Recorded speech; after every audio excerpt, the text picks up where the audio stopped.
Maranatha, voici les lanceurs d'alerte.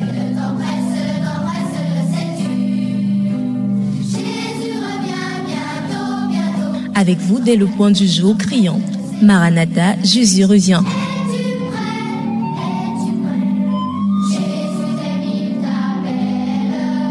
Maranatha, c'est votre émission de renouvellement. Édition spéciale. Bonjour chers auditeurs, vous êtes bel et bien scotchés sur la 99.5 RBR. Nous allons nous déporter aux États-Unis pour retrouver notre invité Coco Bertin que nous avons commencé à recevoir depuis hier, le directeur général du CEJAR, Centre des jeunes avec réhabilité du Cameroun, qui est actuellement en tournée aux États-Unis. J'ai eu beaucoup de réactions hier après son passage en direct ici. J'espère que vous êtes très scotchés. Je rappelle à toutes fins utiles les seules lignes disponibles ce matin. C'est le 699 94 60 53, 699 94 60 53. Vous pouvez nous écouter aussi sur Facebook.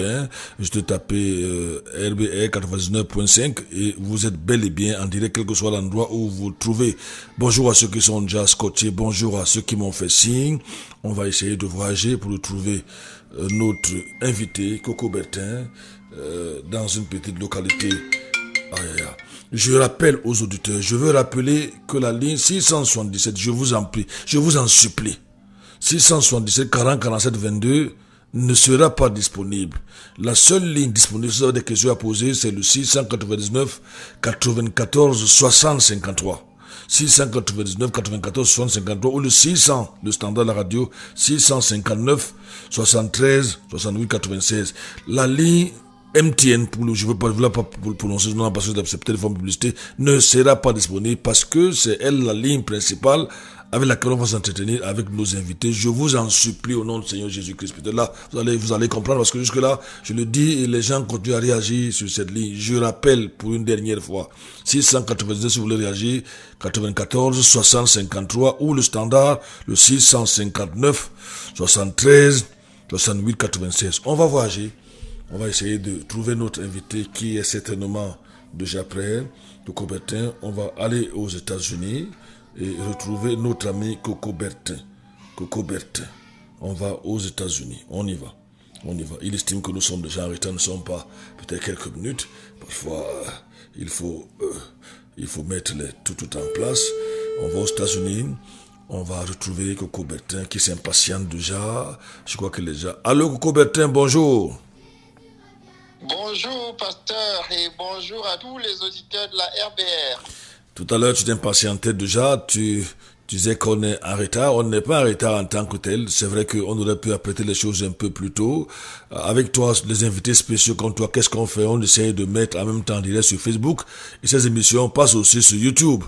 Donc c'est pour ça qu'il faut un peu plus d'effort lorsque nous faisons des émissions où seule la ville de Yaoundé est écoutée en direct. Je veux dire écoute en direct Coco Bertin. Donc voilà des petites raisons de ce bref retard ce matin. Il fallait nous rassurer. C'est vrai qu'on aurait pu faire ça plus tôt. Il fallait quand même nous rassurer que des gens peuvent nous écouter partout dans le monde sur Facebook ce matin. Et même l'émission doit être tout à l'heure diffusée sur YouTube. Bonjour Coco. Bonjour pasteur et bonjour à tous qui nous écoutent depuis leur maison, leur véhicule, leur domicile.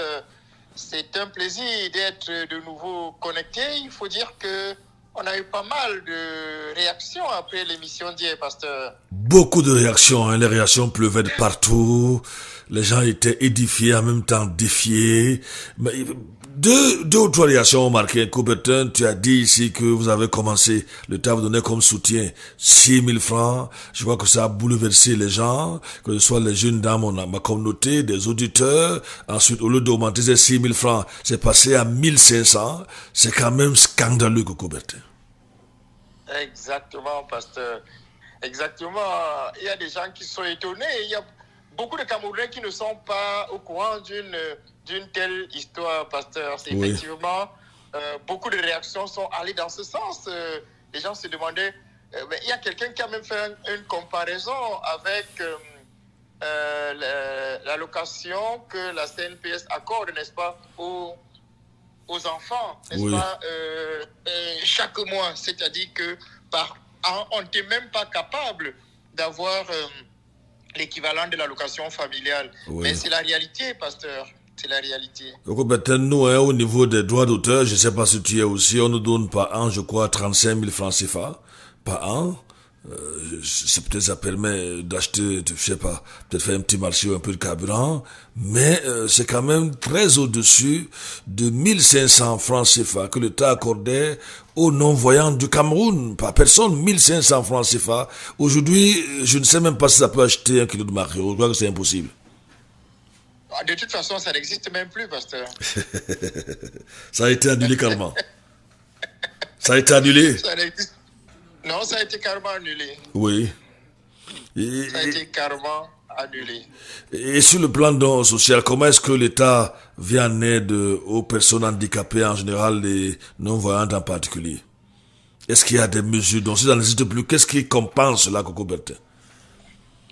Bon, peut-être qu'il n'y a pas quelque chose qui compense de manière directe, mais il faut tout de même dire qu'il y a pas mal d'initiatives, n'est-ce pas, que l'État a prises pour faire avancer la cause des personnes handicapées. En général, au Cameroun, il y a eu une grande évolution par rapport aux textes juridiques, parce qu'à l'époque, ces textes n'existaient même pas. Oui. La première loi sur la protection des personnes handicapées a été adoptée en 1983 avec le décret d'application qui a été signé 7 ans après, c'est-à-dire en 1990. Et aujourd'hui, cette loi a connu une amélioration parce qu'en 2010, il y a eu une nouvelle loi qui protège les personnes handicapées. Et 8 ans après, le décret d'application, n'est-ce pas, de cette loi a été signé. Alors, en 2021, l'État a ratifié la Convention des Nations Unies portant sur les droits des personnes handicapées. L'État a ratifié le traité de Marrakech qui donne la possibilité aux personnes handicapées d'avoir accès, n'est-ce pas, à des ouvrages en open source. Donc, il y a un certain nombre de mesures comme ça que l'État a prises, n'est-ce pas, pour améliorer les conditions des personnes handicapées. L'État est plus enclin maintenant à octroyer un emploi aux personnes handicapées qu'avant. Oui. Aujourd'hui, on peut trouver des personnes non-voyantes travaillant dans différents départements ministériels, quelques personnes handicapées en général qui ont été recrutées par l'État. Donc, on peut dire qu'il y a quand même eu une certaine évolution en ce qui concerne l'encadrement des personnes handicapées. Mais ce que j'observe, n'est-ce pas, par rapport aux pays occidentaux, il y a toujours une allocation qui est mensuelle, n'est-ce pas, destinée aux personnes handicapées, de manière à ce que les personnes handicapées ne soient pas tributaires de leur famille. Les personnes handicapées, les personnes marginalisées, généralement sont à la charge de l'État et non à la charge des familles et non à la charge de la société. Oui, en tout cas, ça va jamais arriver au Cameroun, surtout que nos gens sont champions dans le détournement de l'argent, des milliards qui disparaissent à gauche, à droite, des routes qui ne finissent jamais, des stades qu'on commence. Donc, ce qui est sûr, c'est que l'argent là va certainement ailleurs. Cobertin, hier, nous avons beaucoup parlé de l'historique de César. Beaucoup de gens étaient émerveillés. Nous allons évoluer ce matin. On va, je sais pas si le temps le permettra, d'arriver dans tes différents voyages, là, actuellement, aux États-Unis. Mais comment cela se passe, cette transition après, je ne sais pas, des bâtiments, on appelait ça à mon époque calabote, je ne sais pas aujourd'hui comment on appelle cela, peut-être on va dire les planches. Mon époque, on appelait calabote. Tu connais le nom là, tu as donné ce nom là? Le calabote. Oui, pasteur, bien sûr.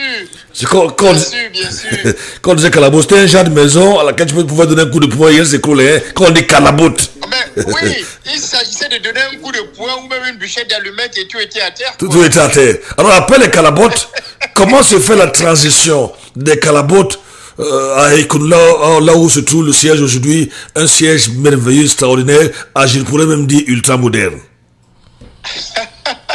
Alors, pasteur, il faut même dire que quand on a commencé, comme je vous disais hier, dans ma chambre au domicile de mes parents. Oui. Ensuite, on est allé à la véranda de la délégation départementale des affaires sociales à Essos. Mais dites-nous un peu, vous êtes sur la véranda, comment est-ce qu'on vous regardait sur la véranda? Comment est-ce que les gens vous regardaient? Les fonctionnaires, les responsables, des petits aveugles sur la véranda, qu'est-ce qu'ils font là? Ah, écoute, pasteur, on travaillait à la véranda. Hein. Oui. Les gens passaient, certains pensaient que c'était une forme de mendicité. Donc souvent, il y a des moments où les gens passaient et s'arrêtaient pour nous donner de l'argent. Oui. C'était embarrassant parce qu'on travaillait à la véranda parce qu'on n'avait pas de choix. On avait insisté de travailler à la véranda pour ne pas rester à la maison, pasteur. Oui. Pour dire qu'on a vraiment besoin de se débrouiller. Il ne faut pas tout attendre. Tout à fait. Que tout soit rose. Oui. Il faut foncer. Il faut se débrouiller. Il faut se débrouiller, pasteur, oui. Comme le débrouillard. Il faut se débrouiller. Oui. Il faut se débrouiller. Oui. Mais, et puis, tu vois, pasteur, lorsque nous avons commencé à faire le mandat, on a nommé un délégué départemental des affaires sociales. Oui. Et ce nouveau délégué, quand il est arrivé, Monsieur Pierre Magloire, quand il est arrivé, il a dit, oh, j'ai vu ces gens travailler à la véranda pendant longtemps. Il a essayé de dégager une grande salle et nous a permis de travailler dans la grande salle. Oui. Quelques années plus tard, pasteur, on a nommé un nouveau délégué, je préfère taire son nom. Et ce nouveau délégué nous dit que voilà, l'État a un projet pour la salle et nous sommes obligés de libérer la salle. Oui. On devait de nouveau se retrouver à la véranda. Cette fois-là, on est allé voir Madame le ministre des Affaires sociales de l'époque, Madame Yao Aïssatou. Oui. On lui a expliqué notre situation et elle nous a dit, écoutez, il y a un terrain libre juste en face de la véranda où vous travaillez. Si vous avez des moyens, construisez un local, construisez là-bas en matériaux provisoires. Si vous avez des moyens, avec peut-être 1500, les moyens là viendraient d'où à l'époque? Seraient venus d'où, Coucoubet, si vous avez des moyens? Mais écoute, pasteur, je crois que quand elle a dit ça, Dieu a écouté. Ah oui. Parce que lorsque Madame le ministre nous dit ça, c'était déjà une offre intéressante. En oui. tout cas. Oui. Alors, lorsque Madame le ministre nous dit ça, il se passe une histoire extraordinaire. Vous savez, l'histoire du CEJAC, c'est une histoire de miracle. C'est vraiment une histoire avec le Seigneur. Oui. Lorsque Madame le ministre nous dit ça, nous avons l'intention d'organiser une émission radio pour parler d'une activité que nous devions mener à Ebolova avec une de nos mamans, Madame Marie-Louise Wandi, qui travaillait à la CNP, à l'hôpital de la Caisse, oui. et venait de temps en temps de manière bénévole nous donner un coup de main. Elle a été affectée à Ebolova et nous avons souhaité aller à Ebolova rencontrer les aveugles d'Ebolova par son canal. Oui. Et je me rends donc à la CRTV Télé pour parler de cette activité. Et pendant que je suis à la CRTV, j'entends deux dames qui parlent, qui s'expriment en anglais à côté de moi et elles avaient un langage chrétien. Alors je m'introduis dans la conversation et je leur dis, je suis chrétien moi aussi, ça fait plaisir de rencontrer des chrétiens. Alors une des dames qui était américaine et qui résidait au Nigeria s'intéresse à moi et me demande ce que je fais. Je lui explique un peu que je travaillais pour les personnes non-voyantes. Alors la dame devait passer à la télé. Elle m'a quitté, elle est passée à la télé, mais a eu le temps de me laisser sa carte de visite et de me demander de rester en collaboration avec la sœur en Christ avec qui elle parlait. Oui. Pasteur, de fil en aiguille. Cette femme était représentante d'une organisation américaine dénommée Ashoka Innovator for the Public. Yes. Elle m'a finalement invité au Nigeria. J'ai participé à un panel et c'est comme ça que, pasteur, j'ai été retenu en 1993 comme le tout premier Camerounais fellow, c'est comme ça que ça s'appelle, sinon partenaire de l'ONG Ashoka Innovator for the Public. Oui. Tout premier partenaire au Cameroun. Oui. Et cette ONG-là avait une manière très particulière de travailler avec ses partenaires. Ils octroyaient une bourse de $1 500 par trimestre aux partenaires. Oui.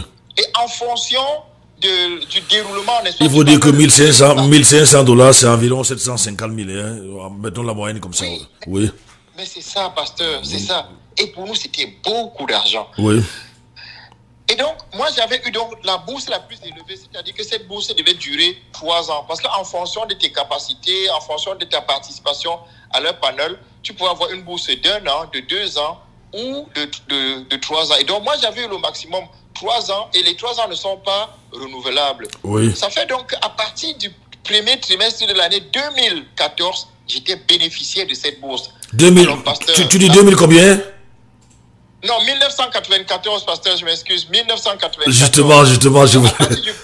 Oui. Non, à partir du premier trimestre de l'année 1994, j'étais bénéficiaire de ces bourses. Oui. Et les premières choses que j'ai faites, pasteur, c'est que la construction d'un local de 40 mètres carrés sur cet espace où Madame le ministre nous avait autorisé de construire. Oui. On a construit un local de 40 mètres carrés en carabote, comme vous disiez tout à l'heure, pasteur. Ce local avait 3 pièces, dont 2 pièces de 6 mètres chacune et une grande pièce de 28 mètres. Coco Bertin, Coco. Oui, pasteur. Une fois de plus, tu n'as pas mangé la semence. Parce que parmi les réactions de nos auditeurs hier, quelqu'un m'a d'ailleurs demandé d'enseigner sur ne mangez pas la semence. Donc tu m'as mis dans des problèmes hier, presque dans la communauté, il fallait que je réfléchisse sur un thème, ne pas manger la semence. Donc une fois de plus, tu ne manges pas la semence. Mais voilà, pasteur, justement, voilà, pasteur, cet argent a été fructifié, pasteur. Il y a eu la construction d'un local. Oui. Nous pouvons maintenant travailler en toute liberté. Oui. J'ai fait recruter une secrétaire. Oui. Et quelques collaborateurs qui pouvaient avoir un petit salaire mensuel. C'est-à-dire que les 750 000, il faut bien que je vous précise que les 750 000 n'étaient pas pour le CEJAC. Oui. Mais c'était pour mettre le leader du CEJAC que j'étais à l'aise. Yes. Pour que je ne dépende pas de l'association. Non, c'est très important. C'est très important. Nous sommes des leaders des associations, des communautés. Très souvent, je te comprends très bien, Coubertin, nous mettons nos fonds pour faire avancer une situation, mais ce n'est pas toujours reconnu par les autres. Hein. Ça, je sais de quoi je parle, hein, Coubertin. Je sais de quoi je parle. Enfin, ce qui vous revient de droit, vous investissez dans peut-être le ministère, l'association, dans l'œuvre, et les gens pensent que c'était, vous avez, je sais pas comment expliquer, bref, tu me comprends. Mais, pasteur, lorsque cette dame qui avait obtenu cette bourse pour moi a su, elle m'a interpellé. Et ah bon? Elle m'a dit non, l'argent qu'on te donne, c'est pour toi, c'est pour ta famille. Ce n'est pas pour l'association. Oui. Mais alors, pasteur, qu'est-ce que je devais faire? J'avais la rage de voir l'association se développer. Tout à fait. Je ne pouvais pas me croiser les bras, me nourrir ma famille pendant que l'association lambinait, non. Et là, c'est le fardeau des bâtisseurs. Mais oui, pasteur, cet argent a été d'une très grande utilité. Pendant 3 ans, il y a des collaborateurs qui avaient des salaires, il y a les non-voyants qui venaient au CEJAC, et chacun avait de quoi manger, on arrivait à payer le taxi des autres, mais il fallait entendre, malgré tout, les gens disaient que voilà, on donne notre argent, ils mangent, ils nous donnent seulement les miettes. Les miettes, c'est plutôt mon argent que je mettais à leur disposition, pasteur. En anglais, on dit ici une famille to me, ça me semble, je sais pas comment on dit ça en français, j'ai déjà entendu ça plusieurs fois. Et donc, pasteur, pendant 3 ans, le CEJAC a connu un certain développement. On avait une salle, un local où on pouvait travailler. Plusieurs non-voyants se sont joints à nous. On avait quand même un peu de moyens pour les encadrer. Oui. Mais alors, pasteur, cela n'a duré que 3 ans. Et ce n'était pas renouvelable. Oui. Ce qui fait que en 1997, nous avons connu un moment difficile, pasteur. Oui. De nouveau, il fallait marcher à pied pour aller travailler. C'est un moment difficile. Et c'est à ce moment-là, pasteur, qu'un prêtre est venu me faire une proposition que tu ne vas pas imaginer. Ce prêtre-là dirigeait plusieurs structures à caractère social au Cameroun. Et le prêtre est venu me voir, parce que je ne sais pas comment il s'est rendu compte que nous étions au fond du gouffre, que nous souffrions, que nous passions des moments difficiles. Alors il me dit, moi je veux acheter le CEJAC. J'achète le CEJAC, ça devient ma propriété, et Martin Luther et toi, vous continuez à travailler au CEJAC comme mes employés. Ah bon? Et il nous dit, oui, pasteur, il nous dit, prenez le temps de réfléchir, et revenez me voir. Il nous a indiqué à peu près à quel moment on devait revenir le voir. Et il demande que nous lui fassions une offre par écrit. Donc, on écrit pour lui dire à combien on lui vend le CEJAC et comment ça va se passer, quel rôle nous on va jouer. Bref, il nous donne le temps de réfléchir, pasteur. Oui. Alors, Martin et moi, on s'assoit, on réfléchit. Il me dit, mais on peut accepter, c'est très, très difficile. J'ai dit, mais on accepte, le CEJAC va devenir la propriété de quelqu'un d'autre, nous ne pouvons plus prendre des décisions au CEJAC. Alors, j'ai rencontré un ami, un frère en Christ, il s'appelle Jean-Denis Numbissi et il vit maintenant au Canada. Je lui ai fait part de la situation et je lui ai demandé j'ai travaillé avec lui pour préparer une offre, n'est-ce pas, à ce prêtre. Alors, comme nous passions des moments difficiles, on ne voulait pas totalement laisser tomber. Et dans le document juridique que nous avons préparé, on lui donnait un certain rôle au CEJAC sans faire du CEJAC sa propriété. Oui, on a été vigilants, on a essayé de garder un peu la main et de ne pas lui laisser totalement la main comme il aurait voulu. Alors le jour du rendez-vous, pasteur, je me rends chez le prêtre avec mon ami Jean-Denis Numbissi. Il était très content, le prêtre. Il nous accueille et nous amène dans son salon luxueux. Il dit, alors, Coco Bertin, vous êtes prêts? Vous avez préparé tous les documents? J'ai dit, oui, père, nous sommes prêts.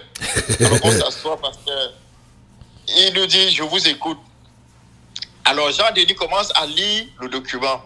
Parce qu'au fur et à mesure que Jean-Denis lisait le document, le prêtre rugissait. À un moment, il n'en pouvait plus, il s'est levé. Il m'a presque frappé.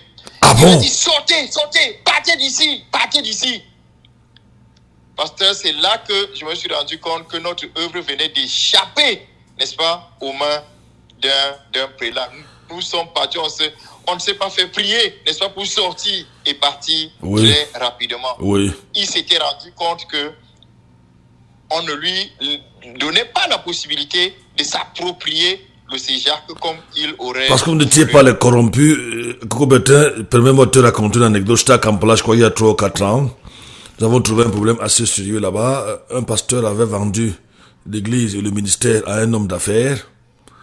Alors, l'homme d'affaires avait décidé, c'était beaucoup d'argent, je crois une centaine de millions ougandais, je me souviens plus très bien, parce que ça fait quand même 4 ou 5 ans. Il avait donc décidé de casser l'église et tu connais les hommes d'affaires et faire quelque chose d'autre. Maintenant, donc, dès qu'ils veulent faire, ils s'apprêtent à le faire. Les autres pasteurs trouvent que c'est honteux, c'est humilier le nom de Jésus-Christ, c'est quand même très grave.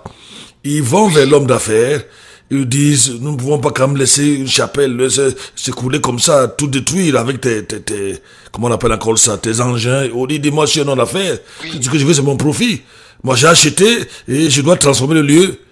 Ils disent, mais non, c'est quand même le nom de Dieu qui va... Il dit, moi, je connais pas cette histoire-là. Bon, mais comme vous parlez de Dieu, c'est l'église, remboursez-moi les frais d'achat, mes millions. Et parce que vous dites que c'est l'église qui parle de Dieu, je vous remets, allez donc rembourser ce qu'il m'a pris. Et j'avais laissé les pasteurs de cotiser. À l'époque, là, ils cotisaient pour rembourser plus de 100 millions. Parce qu'ils trouvaient ça humiliant. C'est pour te dire qu'il y a des gens qui le font complètement. Ils vendent les ministères. Moi, j'ai été tenté plusieurs fois, même mon ami. Les gens aimeraient bien vous donner. Ils vous disent, je vous donne des gros salaires. Je paye le salaire à tous les pasteurs. Je vous donne la voiture. Mais la condition, c'est que vous changez de doctrine. Oui, c'est ça. C'est terrible. Vous perdez votre vision. Vous devenez ses employés. Mais il faut avoir du caractère, pasteur. Et très souvent, ils arrivent quand vous êtes foiré, quand vous avez des difficultés. Mais c'est ça. Mais c'est ça, pasteur. C'est ça. C'est ça. On n'a pas cédé, pasteur. Et tu vois, pasteur, aujourd'hui, on ne regrette pas de n'avoir... Tout à fait. De n'avoir pas vendu le CEJAC. Tout à fait. Hein? On ne regrette pas. On ne regrette pas. Et donc, voilà comment les choses... Pour répondre à votre question, pasteur, en 1998, je vais rencontrer un non-voyant qui était de passage au Cameroun. Il était amoureuse d'une Camerounaise et quand il est arrivé au Cameroun... Ah bon? Oui, il a demandé de... Je t'avais posé une question une fois. Tu parles d'être amoureuse. Duplex a déjà souri. Seulement ce mot-là fait sourire le pasteur Duplex ici. C'est peut-être qu'il aime beaucoup ce mot. Mais je t'avais demandé une fois, est-ce que les non-voyants, quelqu'un comme toi, est-ce que les femmes te font aussi la cour dans le cours? Ça se passe comment? Tu dis qu'il était amoureux. Il était amoureux. Coco Bertin. Duplex a souri. C'est un mot qu'il aime beaucoup. Mais pasteur, je ne peux pas compter le nombre de femmes qui me font la cour. Et qui? Il y en a beaucoup. Et qui? Il y en a beaucoup, pasteur, qui sont même prêts à tout donner. Et qui? Il y en a beaucoup. Donc Coco est très beau comme ça, Coco. Mais oui, pasteur. Mais oui. Allons-y, il était amoureux. Parlons de non-voyant qui était amoureux d'une Camerounaise. Il était de passage. Alors, le non-voyant français était amoureux d'une Camerounaise. Quand il arrive au Cameroun, il demande de rencontrer les non-voyants et il vient me voir. Je discute avec lui et je me rends compte qu'il est informaticien. Oui. Et c'est ainsi que il se propose de nous envoyer quelques ordinateurs si nous sommes prêts à prendre en charge le transport. Oui. Et finalement, il me dit, si je suis prêt à financer mon billet d'avion, lui, il peut m'accueillir en France pour me donner une formation en informatique. Oui. Alors, pasteur, en 2000, je vais me rendre en France, pasteur, en 2000, pour trouver l'argent du billet d'avion, pasteur. J'ai tapé à gauche, tapé à droite, je n'arrivais pas à trouver. Je n'étais pas capable, pasteur, de me payer un billet d'avion qui coûtait 408 000 à l'époque. Oui. Et j'avais proposé à ce Français d'aller avec une non-voyante camerounaise qui travaillait avec nous au CEJAC et pour moi, je me disais, si elle a une bonne formation, elle va développer le département féminin du CEJAC. Oui. Donc, je me suis battu, pasteur. Je n'arrivais pas à trouver de l'argent. Il y a un frère en Christ, docteur Tonan, qui était à Boya à l'époque, qui m'a envoyé 100 000 francs pour m'aider. Oui. J'ai cotisé avec ma femme, on a pu trouver 300 000. Et j'avais un ami, un Suisse, qui était comme un papa pour moi, un missionnaire qui était au Cameroun. Oui. Un jour, il vient me dire, donne-moi tout ce que tu as pu rassembler. Il avait vu comment je me battais pour acheter le billet d'avion. Il me dit, donne-moi ce que tu as pu rassembler. Je lui ai donné mes pauvres 400 000. Ce papa est allé, pasteur. Il m'a ramené 2 billets d'avion. Donc, il a complété ce qu'il fallait. Il m'a ramené 2 billets d'avion. Il a pris mon passeport.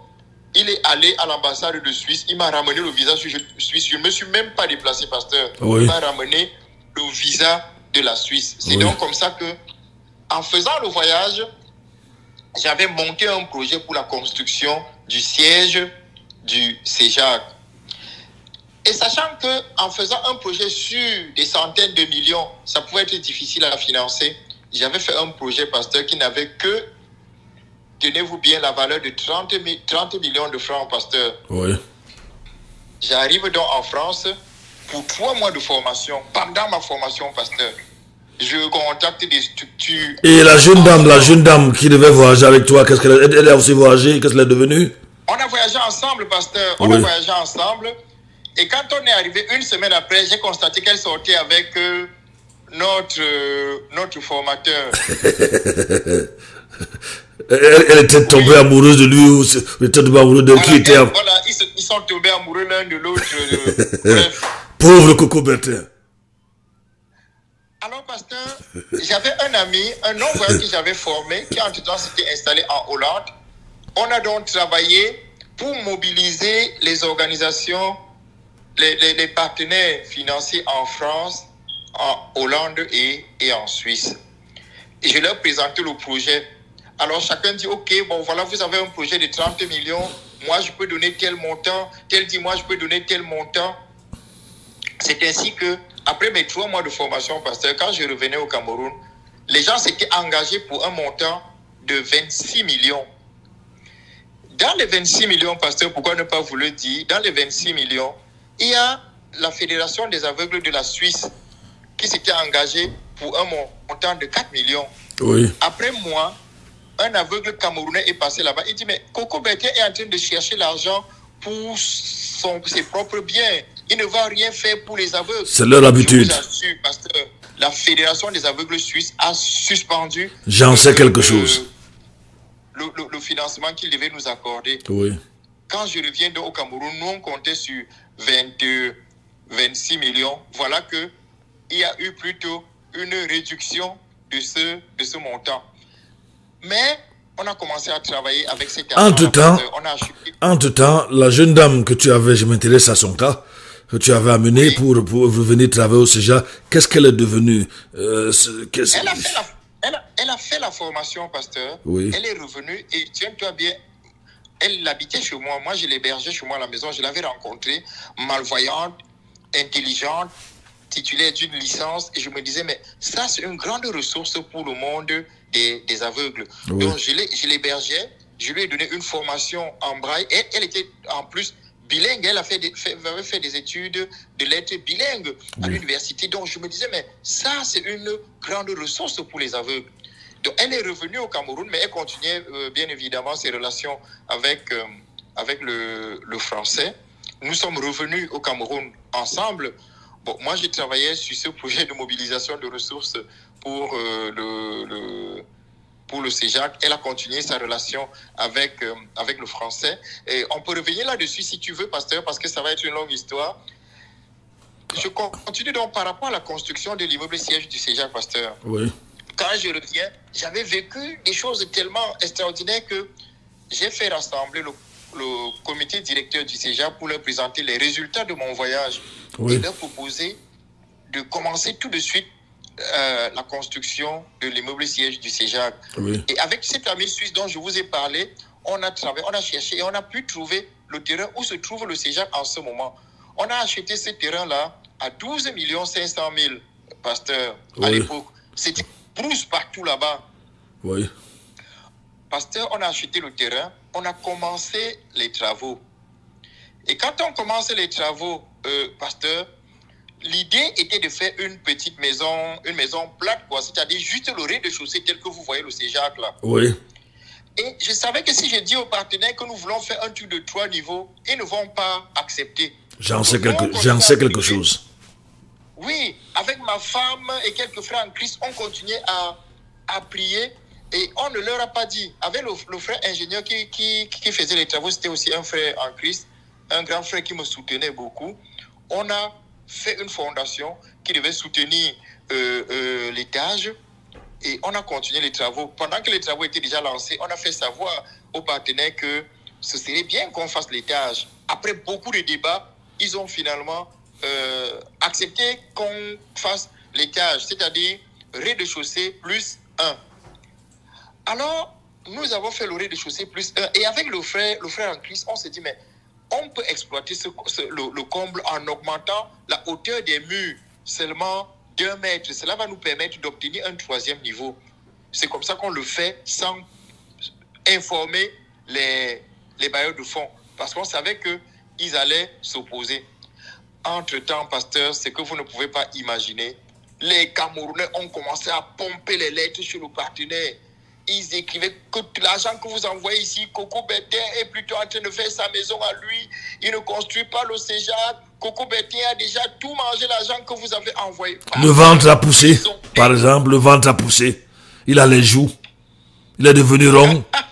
Moi, quelqu'un avait dit une fois quand j'étais plus jeune, il vit comme un Américain. Et voilà. Il boit le lait chez lui. C'est terrible. Les bailleurs de fonds étaient inquiets. Il y avait un pasteur qui faisait partie du comité de direction de cette organisation en Hollande. On a envoyé le pasteur au Cameroun pour venir s'enquérir de la situation. Oui. Quand le pasteur arrive au Cameroun, le jour qu'il décide de visiter le CEJAC, on l'amène au CEJAC, il regarde. Ça ne correspond pas à ce qu'on lui a dit. Oui. Mais il n'en revient pas. Il regarde. Il demande, est-ce que c'est vraiment l'immeuble siège du CEJAC qui est en construction là? On lui dit oui. On voit qu'il a un doute.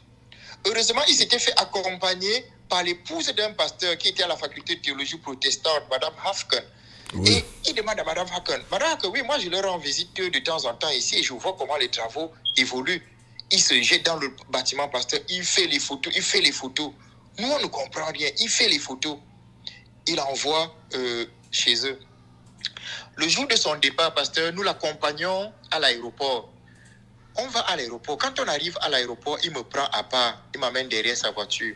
Il m'explique que il me dit, mais on a eu des informations en Hollande selon lesquelles tu avais détourné tous les fonds qu'on a envoyés pour construire l'immeuble.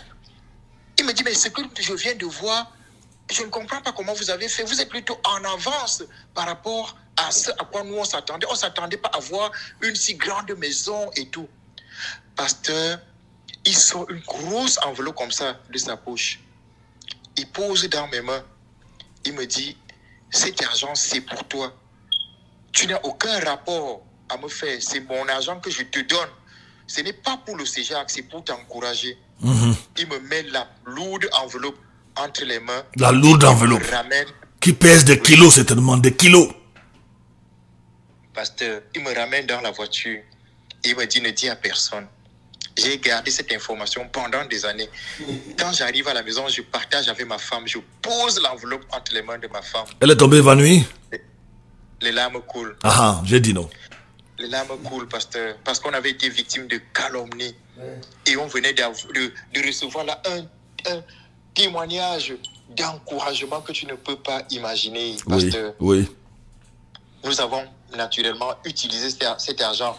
Rappel pour les auditeurs, vous écoutez l'émission Maranatha sur la 99.5 RBR ici et nulle part ailleurs. Il fallait oser, Coco Bertin osé, nous avons osé. Si vous voulez réagir, je vous rappelle les contacts 699 94 60 53.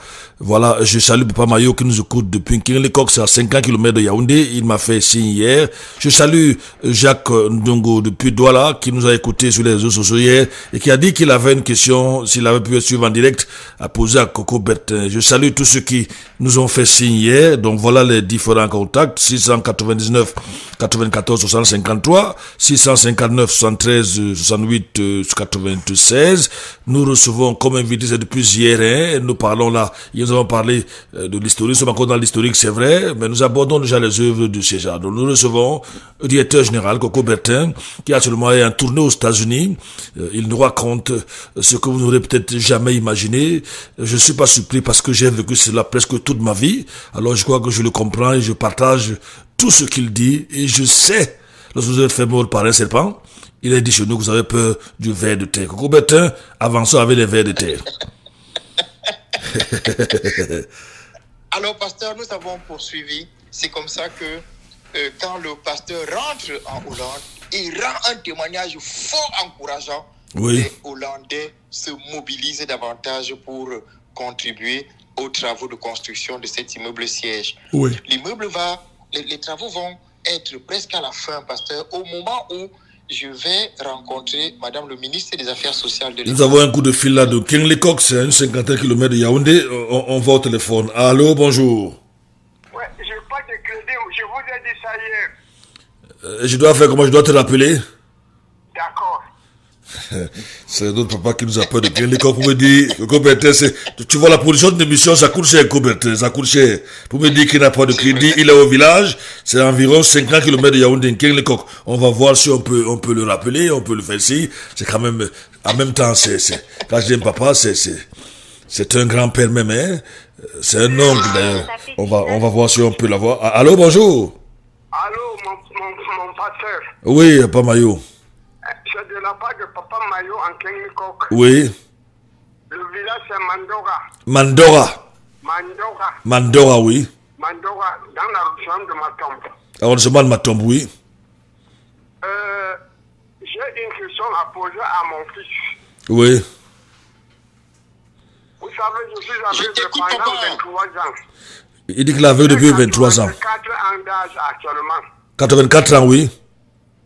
Je n'ai donc pas les moyens pour le moment de m'adhérer encore à une association. Oui. Mais tenez-vous tranquille, je demande l'aide. Est-ce que c'est possible? À Coco Bertin, à son association? Oui, mais quel genre d'aide, papa, quel genre d'aide tu veux? À 84 ans, l'aide que tu veux, ce serait quoi? Allô, papa? Vous allez m'expliquer, je ne comprends pas. Papa Mayo, il dit, Coco Bertin dit, à 84 ans, quel genre d'aide tu veux? Quel genre d'aide tu veux? Mais l'aide d'argent. L'aide d'argent? L'aide d'argent. Bon, Coco Bertin, quand il reviendra, hein, peut-être il va voir ce qu'il y a de faire, hein. Merci mon pasteur. Quand il reviendra. Mais même cela, il peut faire un geste, il ne peut pas tout faire. Lui aussi, tu as vu tout à l'heure, on se débrouille, hein. Il te fera certainement c'est quand il sera de retour au Cameroun. Merci. Oui. On réfléchira sur son cas plus tranquillement quand je serai de retour. D'accord, Coco Bertin. Merci beaucoup. Cet âge-là, il ne demande pas grand-chose. Tout à fait. Merci. Tout à fait. Merci beaucoup. Il nous appelle là pour Coco Bertin depuis l'arrondissement de Matombe. C'est dans l'Union Équilé, le village, il a précisé, le grand village, c'est Kirinlikok, mais c'est un sous-village dans le village, le Kirinlikok, l'arrondissement de Matombe. Coco Bertin, nous avançons. Vous pouvez aussi faire comme Papa Maillot, 699, 94, 60, 53, votre question, votre préoccupation. Coco Bertin, là, il va répondre. Vous avez un enfant handicapé, non-voyant, je sais pas, ne pensez pas que tout est fini. Tout à l'heure, en commençant l'émission, vous pouvez voir ça sur Facebook. J'ai écouté avec attention le début de ce chant Coco Bertin qui disait, le riche d'aujourd'hui peut être le pauvre de demain. Le bien portant d'aujourd'hui peut être le paralytique de demain, l'aveugle de demain, le non-voyant de demain. Donc, tant que nous vivons encore, attention. Attention, il n'y a pas de raison de se glorifier. Allons-y, Coco Bertin. Merci, pasteur. Merci, pasteur. Alors, pasteur, je vous disais que, alors, les travaux du bâtiment s'achevant, on a vu Madame le ministre des Affaires sociales de l'époque, Madame Cécile Bobankolo, oui, pour lui suggérer, n'est-ce pas, l'idée de venir inaugurer, n'est-ce pas, notre bâtiment, notre immeuble siège. Alors, pasteur, quand on rencontre le ministre, elle nous dit, vous savez, l'œuvre que vous avez faite fait beaucoup de bruit dans la ville de Yaoundé. J'ai entendu parler de ce que vous avez fait et il me revient qu'on n'a jamais vu les personnes handicapées faire une réalisation de cette envergure. Nous allons faire inaugurer ce bâtiment par l'épouse du chef de l'État. Ah bon? Et elle me donne donc des idées pour une lettre que je devais rédiger, déposer au ministère des Affaires sociales pour acheminement à la présidence de la République. Oui. Pasteur, un autre obstacle va surgir. Je vais rédiger 5 fois la lettre, pasteur. 5 fois je dépose au ministère des Affaires sociales, ça disparaît. 5 fois la lettre disparaît. Alors quand j'ai rendu compte à Madame le ministre, elle m'a dit, ok, viens me donner la lettre à main propre. Oui. C'est le dossier que j'ai donné entre les mains de Madame le ministre qui a abouti au niveau de la présidence de la République. Oui. Et un jour, nous apprenons que Madame Chantal Biya, épouse du chef de l'État, viendra inaugurer l'immeuble siège du CEJAC. Oui. Il va se passer quelque chose. Le 24 décembre de l'année 2003, les membres du gouvernement sont convoqués à la présidence de la République du Cameroun. Oui. Et parmi ceux-ci, le petit Pousset Coco Bertin fait partie des invités. Ah bon? Oui, pasteur. Le battant, le débrouillard. Le débrouillard, pasteur. Oui. Je suis invité à la présidence de la République parmi les membres du gouvernement. Mais il va se passer quelque chose de terrible à l'entrée de la présidence. Tous les ministres viennent avec leurs grosses voitures et ils entrent. Quand j'arrive, pasteur, pauvre aveugle que j'étais, avec ma canne blanche, le militaire en faction pense que je me suis trompé de chemin. Ah bon? Et il me demande de rentrer. Je lui explique que non, mais j'ai une réunion à l'intérieur. Il dit, mais même, qu'est-ce que les aveugles viennent faire ici? Ils se fâchent. Il a dit? Oui. Il dit que qu'est-ce que les aveugles viennent faire ici? Même les aveugles viennent ici. Et qui? Calmement, je lui dis oui, monsieur. Même les aveugles viennent. Et pasteur, la réunion était organisée pour préparer l'inauguration au CEJAC. Oui. C'est-à-dire que c'est une réunion pour les aveugles. Oui. Et j'étais le seul aveugle naturellement. Et il m'empêchait d'entrer. Et pendant que j'étais là, je voyais les autres entrer. Je me souviens que Michel Ndjokabanda, journaliste, est venu. On l'a laissé entrer sans problème. Moi, je suis resté là pendant des minutes. Il fallait bien que j'arrive pour que la réunion commence. Oui. Pasteur, donc, entre-temps, tous ces membres du gouvernement-là m'attendaient, pasteur. Attendez l'aveugle qui n'a pas le droit d'entrer au palais de tout dit. Le pauvre aveugle. Le pauvre aveugle. Entrer. Mais c'est terrible, hein, j'aime souvent dire que Dieu nous aide. C'est tout ce que je sais, que Dieu nous aide, que Dieu nous aide. Et je crois que ton chant là que nous avons écouté au début de l'émission, je crois qu'il doit être même déjà, il doit être sur Facebook, je crois, il y a quelques extraits. Le riche d'aujourd'hui peut être le pauvre de demain. Le pauvre d'aujourd'hui peut être le riche de demain. Le bien-voyant, le voyant d'aujourd'hui peut être l'aveugle de demain. Papa Yo qui nous a appelé tout à l'heure, il n'était pas aveugle il y a quelques années, il y a 23 ans, il n'était pas aveugle. Donc je pense que les hommes doivent être humbles. Celui qui a ces 2 pieds aujourd'hui peut les avoir coupés, je sais pas, amputés dans les jours qui arrivent. C'est possible qu'au Bertin, aussi longtemps qu'on vit sur la terre, on ne doit pas dire qu'on est arrivé, c'est un problème chez moi. Mais c'est clair, pasteur, c'est clair. Et donc, je sors mon invitation, je lui présente. Au départ, il ne voulait même pas regarder. Quand on insiste, il regarde. Et finalement, il me laisse entrer, pasteur. J'entre avec mon accompagnateur et on va prendre part à la réunion, oui, au cours de laquelle on me demande quelques précisions pour préparer la descente de la première dame. Oui. J'essaye de répondre avec adresse, n'est-ce pas, aux questions qui m'étaient posées. Et ce jour, on confirme donc que Madame Chantal Biya inaugurera le siège du Club des jeunes aveugles réhabilités du Cameroun le 30 décembre. Et dès ce 24 décembre, là, pasteur, vous ne pouvez pas imaginer le chantier qu'il y avait au Cégep. Vous voyez la route goudronnée qui va au Cégep? Oui, oui, je vois.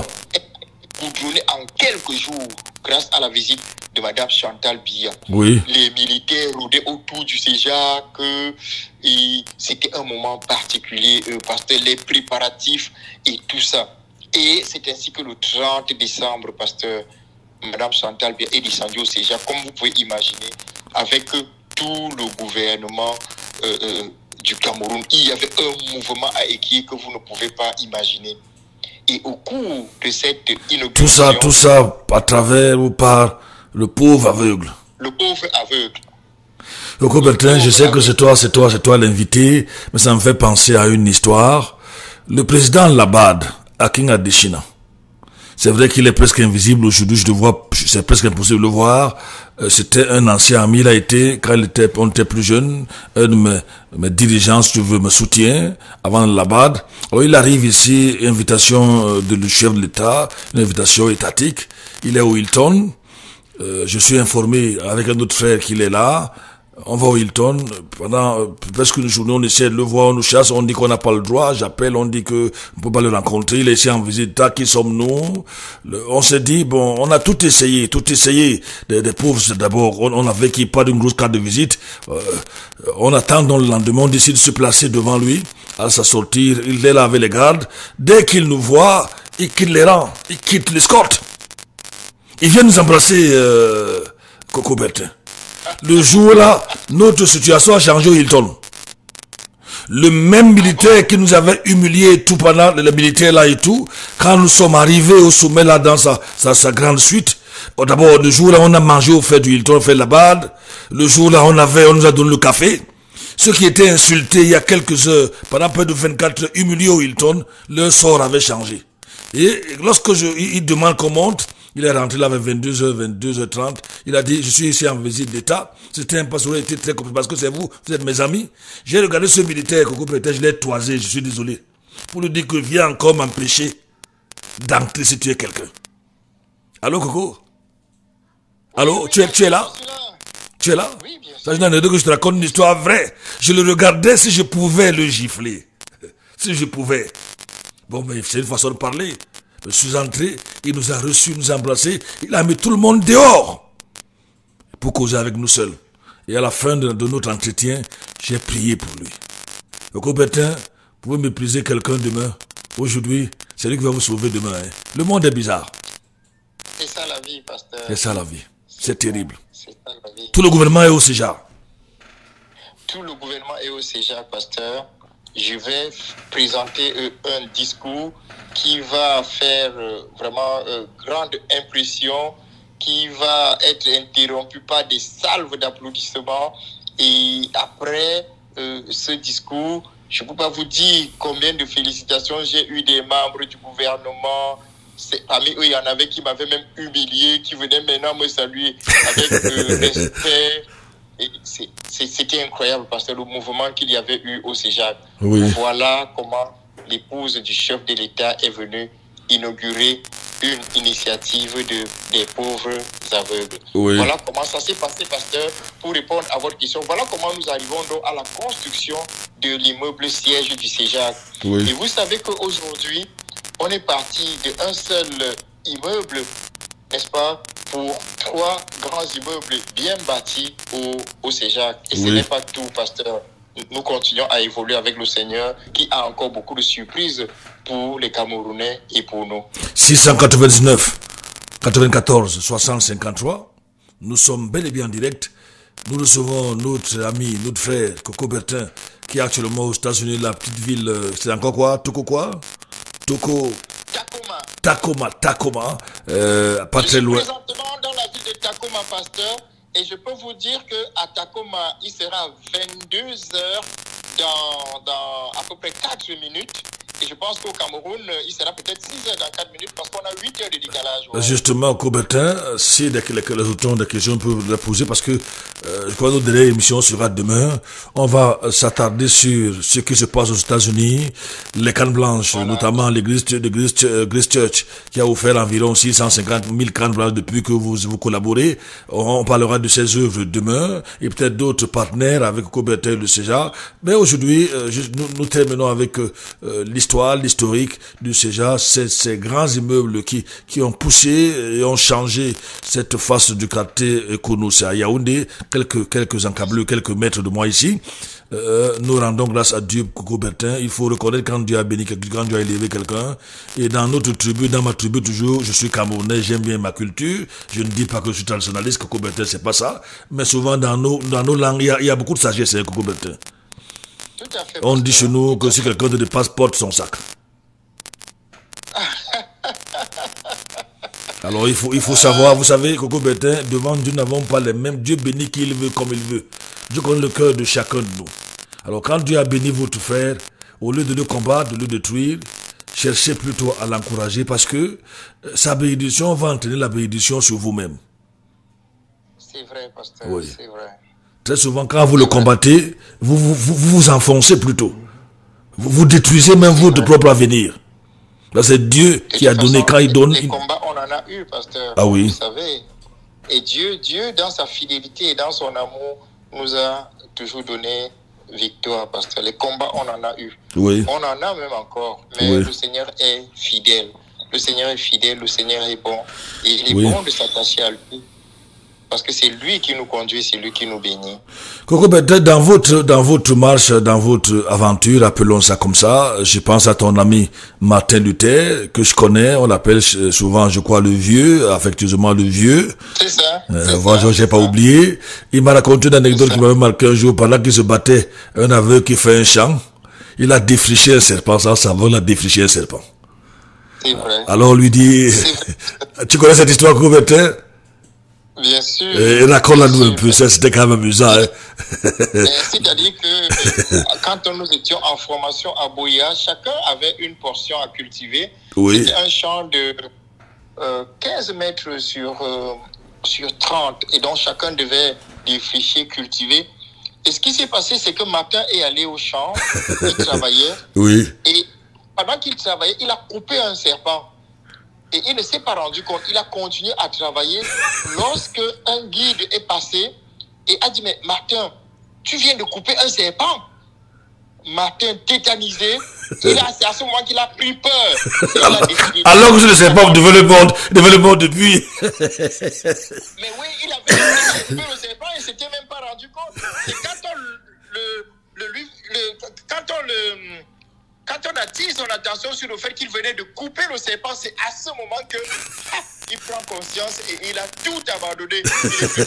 Alors qu'il devait abandonner avant de couper le serpent. Il coupe le serpent et il abandonne après. C'est terrible. Tu vois, il a coupé le serpent sans savoir. Tu vois à quel point Dieu protège les non-voyants. Oui. Oui, ça il faut le dire. Il aurait pu prendre le serpent à la main. Oui. Le serpent aurait pu le mordre, mais lui, il a coupé le serpent. Mais dans ce cas, il fallait pas le dire qu'il a coupé le serpent, il devait continuer à travailler, Coco. Il devait continuer à travailler en paix. Il fallait le dire ça après, peut-être à la maison. Parce que quand on lui a dit, il a fui. Il aurait continué à travailler. Mais, et tu sais, pasteur, le même Martin Luther a eu une autre histoire. Nous étions assis au réfectoire, il était assis juste à ma gauche. Et nous sortions de l'église un dimanche, on s'est assis pour manger.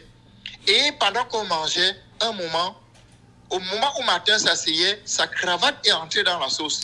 Et donc, il mangeait en poussant la cravate de côté, en se disant qu'il réserve le meilleur pour la fin. Oui. Et il croyait que c'était un morceau de viande. Donc il mange, il pousse la cravate, il met de côté. Oui. Et vers la fin de son repas, quand il essaie de soulever la cravate pour amener dans la bouche, c'est ainsi que la cuisinière se rend compte et dit, mais Martin, tu veux manger ta cravate?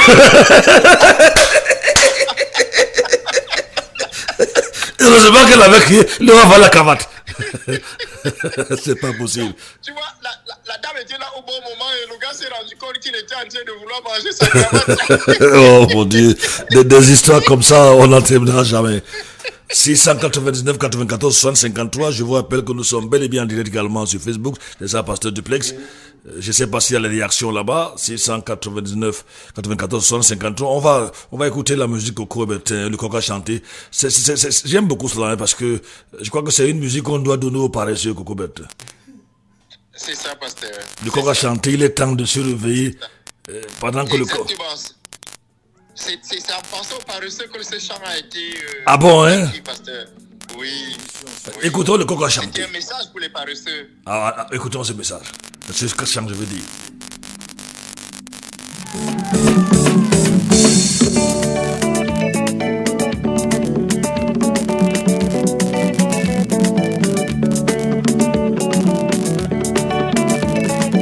Une édition spéciale. Le coq a chanté, il est temps de se lever. Le coq a chanté, il est temps de se lever. Le coq a chanté, il est temps de se lever. Le coq a chanté, il est temps de se lever. Oh.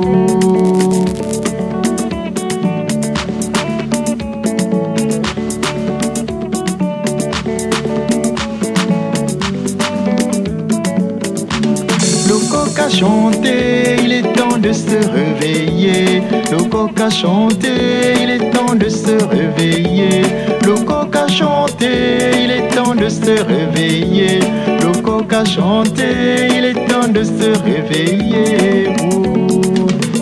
Écoute les oiseaux adorer le Seigneur pendant que tu dors encore dans ton lit. Les enfants vont à l'école, les parents au travail pendant que tu dors encore dans ton lit. Les fonctionnaires au bureau, les hommes d'affaires à l'œuvre alors que tu dors encore dans ton lit.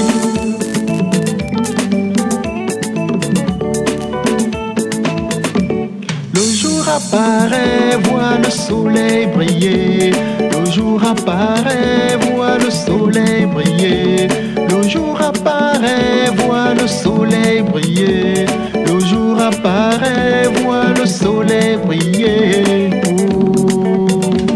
Regarde la planète et toutes ses richesses. Comprends-tu le mystère de ces plantes qui poussent? Coco Bertin. Oui, Pasteur. Le coq a chanté. Il faut dire que tu es musicien. Moi, je t'ai connu avant comme musicien, avant de te rencontrer plus tard comme frère en Christ. Alors, quand j'apprends que tu es un frère en Christ, je suis plutôt surpris. J'avais connu l'artiste Coco Bertin. Maintenant, j'ai devant moi un frère, j'ai devant moi un ami. Je crois que ça n'a pas été très facile de digérer ces deux personnes-là, Coco.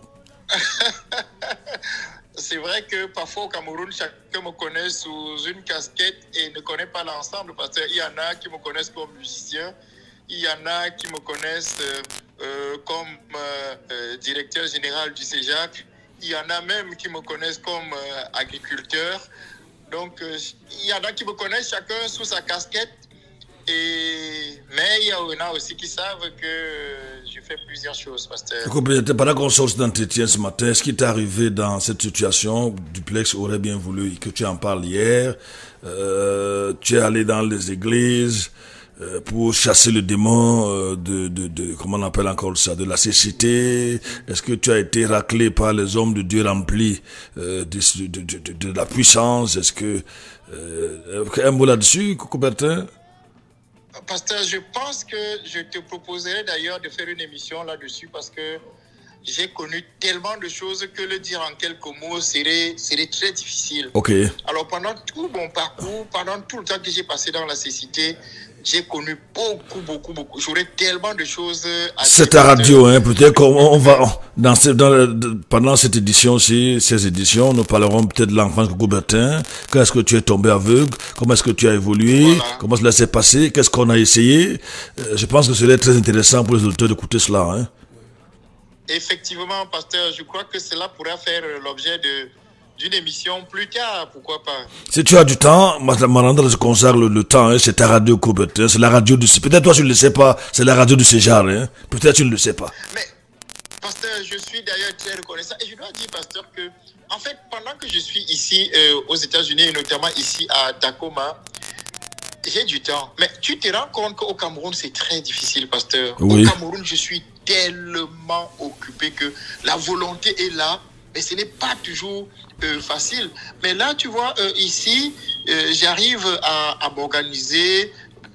Je suis allé visiter une structure hier, on en parlera certainement demain et tout. Oui. Mais à une heure comme celle-ci, je suis là, j'ai le temps de répondre à l'émission. Donc, il n'y a pas de problème, pasteur, pour cette semaine. Je suis totalement disponible et puis on s'organisera même pour les prochaines fois pour trouver du temps, pasteur. Je fais que dire, j'insiste, c'est ta radio, c'est la radio de Céjar, tu peux communiquer ici autant que tu veux. Pasteur Duplé, tu as une question pour Coco? Tu as un mot? Tu veux saluer Coco? Allô, Coco? Oui, pasteur. Le pasteur pour le Kobono est en direct, hein, il nous écoute quelque part, il veut te dire bonjour. Hein. Tu le connais pour le Kobono? Oui. Nous l'appelons affectueusement doyen, hein, il est l'aîné de nous tous. Justement, par travers Maranatha. Oui, il est au Burundi et il envoie son grand bonjour, hein, il nous écoute en direct sur Facebook. Ah, c'est très bien, c'est très bien. Mes salutations, pasteur, mes salutations. Oui. Alors, Coubertin, nous tirons vers la fin de cet entretien. Je ne sais pas s'il y a ce message-là qui arrive. C'est au 699 94 60 53. Bonjour, pasteur. Très belle émission. Nous bénissons Dieu pour cette grande œuvre qu'il a faite avec Coubertin. C'est Vincent, je ne sais pas quel Vincent, mais c'est Vincent qui nous envoie ce message. Bonjour à toi Vincent, tu n'as pas dit le quartier d'où tu nous écoutes. Tout à l'heure, nous avons écouté Pamayo de l'arrondissement de Matombe qui nous envoyait, qui nous appelait. Alors, Coubertin, un dernier mot. Demain, nous parlerons certainement de ton périple aux États-Unis. Aux États-Unis. Nous parlons certainement de Grace Church, des Cannes Blanches. Nous parlerons de tous ces contacts que tu as là, justement pour le Céjar et davantage pour ton pays, parce que ce que les gens semblent oublier, c'est que lorsque nous accomplissons une œuvre sociale, c'est pour le bien du Cameroun. Dernièrement, on avait offert un forage à Lagdo, il y avait l'inauguration. Monsieur le maire a dit, je cite, le fait que le révérend et toute son équipe offrent un forage dans ce quartier de Lagdo, c'est un soulagement pour moi, monsieur le maire, parce que maintenant, je vais réfléchir comment le faire ailleurs. Lagdo a 300 000 habitants, l'eau potable est rare là-bas, comme, je ne sais pas, on dit chez nous dans le désert. Alors, toutes les autorités s'étaient rassemblées, m'ont accompagné, m'ont soutenu, le sous-préfet, le maire, les députés, pour dire merci. En fait, c'est le gouvernement qui devait le faire, mais c'est notre moyen à nous d'apporter un appui à notre gouvernement, à la société. Donc, je dis, ce que tu fais, ton travail là-bas aux États-Unis partout, c'est un moyen de soutenir le gouvernement avant de soutenir les individus qui sont les non-voyants et tous les autres à Coubertin. C'est tout à fait cela, pasteur. C'est tout à fait cela. Oui. Nous devons être au service de la nation, pasteur. Oui. Autant que le Seigneur nous le permet.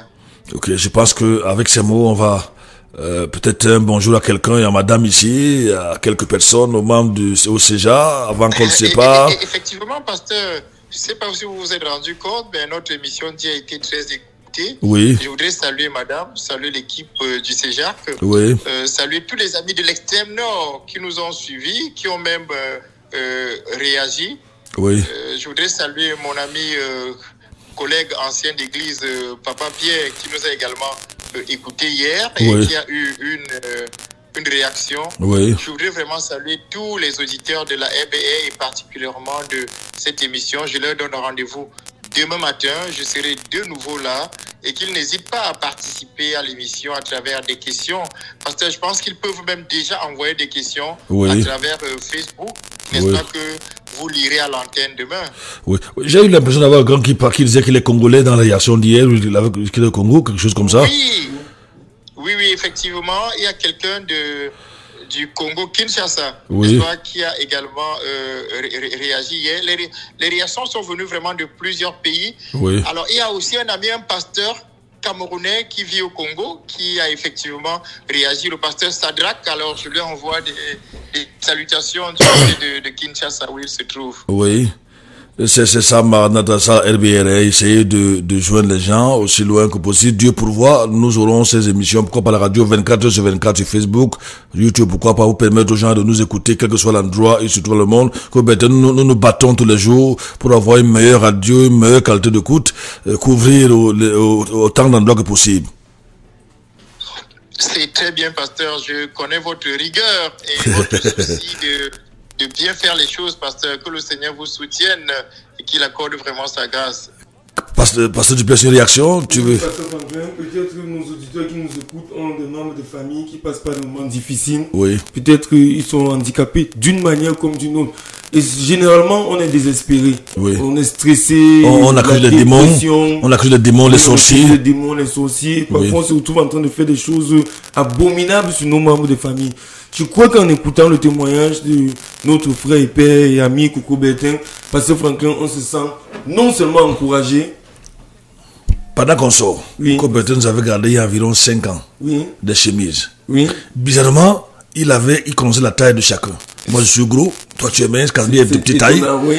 Il nous amène les chemises, divorce la chemise de que je porte jusqu'aujourd'hui. Hein. Ah bon, hein? J'ai toujours la mienne à la maison. Il a divorcé le Casimir. Je n'aime même pas quand je la porte constamment. Ah bon, hein? Et parce qu'elle estime que c'est une très belle chemise, il ne doit pas l'abîmer. On s'est demandé comment Coberté a fait oui. pour connaître le gabarit de chacun.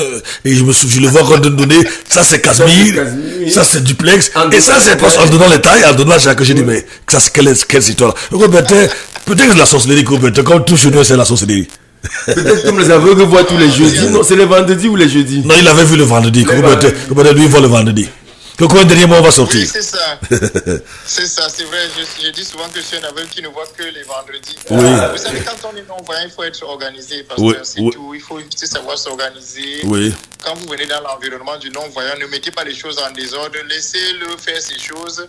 Parce que si vous venez mettre de l'ordre sans lui demander son avis, vous risquez de lui créer des problèmes. Oui. Et donc, nous nous organisons, nous mettons nos choses de manière à les identifier. Je suis dans une chambre au moment où je vous parle. Si je me lève, je sais où j'ai mis ma canne, je sais où j'ai mis mon ordinateur. Parce que je n'aurai pas les yeux pour chercher. Mais il faut que je sache où je mets chaque chose, pasteur. Oui. Ah, ça c'est extraordinaire. Voilà.